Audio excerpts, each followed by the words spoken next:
In the last video we delved into the grimy depths of my addiction. I was in a spiral, working a monotonous forklift job on the graveyard shift, surrounded by individuals who shared my appetite for liquor and cocaine. Our lives were interwoven with addiction, our camaraderie forged in the fires of mutual self-destruction. Daybreak was our happy hour, and my apartment, our sanctuary. Our lives revolved around the next high, the next drink, the next game or concert where we could lose ourselves in the haze of intoxication. But then, one night, after 15 long years, I faltered. A crash, a pinned coworker, and my world began to unwind. I was dizzy, nauseous, and incoherent. My boss, sensing something was awry, sent me to the hospital. The diagnosis was bleak, an ear infection they said, but it was more than that. It was a wake-up call. But did I heed it? No. The party continued, the addiction persisted. I ended up in the hospital, but even that didn't stop me. I was in a dark place, thought I was dying, and I was okay with it. There was a certain acceptance that came with the thought of death. It wasn't a surrender, but more of a reconciliation with the life I had led.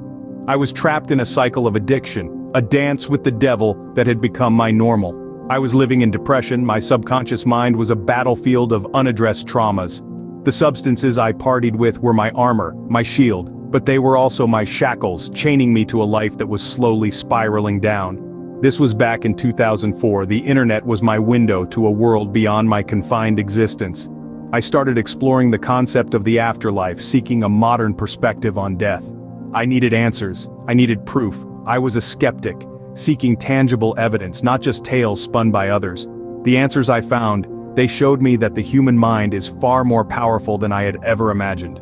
If I was going to die, I wanted to know what was next. I am an extreme skeptic, so my search for answers had to be backed by science. I couldn't just accept what others told me, I needed proof.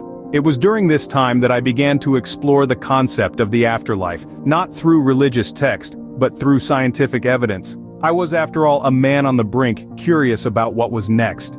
In my quest, I stumbled upon a profound truth. The human mind is incredibly powerful. It's not just a vessel for thoughts, but a tool that can shape our reality. It was a revelation that would change my life. I delved deeper, seeking to understand how our thoughts can influence our physical existence.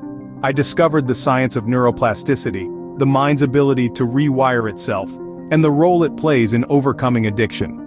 I learned about the power of positive thinking, of mindfulness, and of the importance of mental health. I was at the brink of death to discover this, but now that I live in happiness, it was worth it. In the next video, I'll share some of the steps I took to wean off all these addictive substances and find a happy life.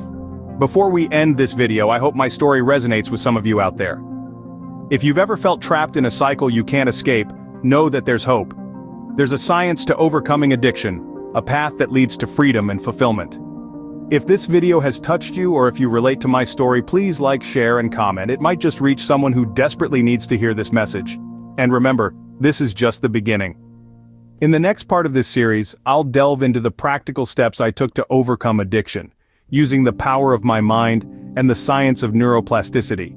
So, stay tuned, because this journey is far from over. In part 3, I'll share the tools that help me break free from the chains of addiction. Till then, remember, you are stronger than your struggles, and your story is far from over.